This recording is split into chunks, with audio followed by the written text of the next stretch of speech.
നാളെ അത്തമല്ലേ, അപ്പോൾ കുറച്ച് പൂക്കൾ വാങ്ങാമെന്ന് പറഞ്ഞ് ഇറങ്ങിയതാണ്. അപ്പോഴാണത് നാടൻ പയറും വെണ്ടയ്ക്കൊക്കെ കണ്ടത്. അപ്പോൾ അതെല്ലാം കുറച്ച് വാങ്ങിച്ചു. പിന്നെ അങ്ങനെ നമ്മൾ അവിടെ തന്നെ മൊത്തം നടക്കുകയായിരുന്നു കേട്ടോ, ആ ഒരു ഭാഗത്ത് തന്നെ. അപ്പോഴാണ് എന്തൊക്കെയോ വെജിറ്റബിൾസ് കുറേ ഉണ്ട്, മുരിങ്ങയും അതും ഇതൊക്കെ ഉണ്ട്.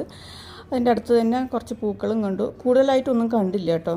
ഞാൻ ഉദ്ദേശിച്ച പോലെ കുറേ പൂക്കളൊക്കെ ഉണ്ടാവുമെന്ന് വിചാരിച്ചു, അതൊന്നും കണ്ടില്ല. ഇതൊരു മാർക്കറ്റ് തന്നെയാണ്.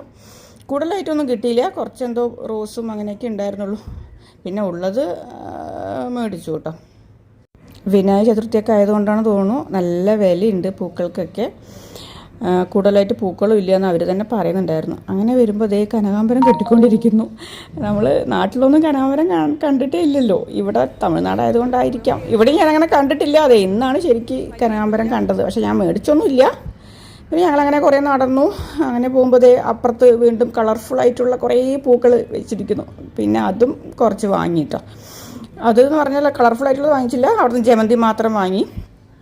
പിന്നെ ഞങ്ങൾ അങ്ങനെ വരുമ്പോൾ വിനായക ചതുർത്ഥി ആയതുകൊണ്ടായിരിക്കും ഗണപതിയുടെയൊക്കെ കുറേ വിഗ്രഹങ്ങൾ നല്ല ഭംഗിയായിരുന്നു. അപ്പോൾ ഞാൻ വീഡിയോ എടുക്കാൻ വേണ്ടി അവിടെ നിന്നതാണ്. കറക്കമൊക്കെ കഴിഞ്ഞ് തിരിച്ചു പോകുന്ന വഴിക്ക് വൈകുന്നേരത്തേക്കുള്ള ചായക്കടികൾ ഞാൻ വാങ്ങാമെന്ന് പറഞ്ഞിട്ട് അങ്ങനെ ബജി, ബോണ്ട, സമോസ അങ്ങനെ കുറച്ച് വാങ്ങിയിട്ടോ. അപ്പോൾ കാറിൽ തന്നെ കഴിക്കരുത്, കാരണം നല്ല വിശപ്പായി, ലഞ്ച് ടൈമാണേ. അപ്പോൾ വീട്ടിലെത്തിന് ഭക്ഷണം ഫുഡൊക്കെ ഉണ്ടാക്കിയിട്ട് തന്നെയാണ് നമ്മൾ പോയത്. ശരി, എന്നാലും ഒരു 2-3 പീസ് കഴിക്കാമെന്ന് വിചാരിച്ചു. അങ്ങനെ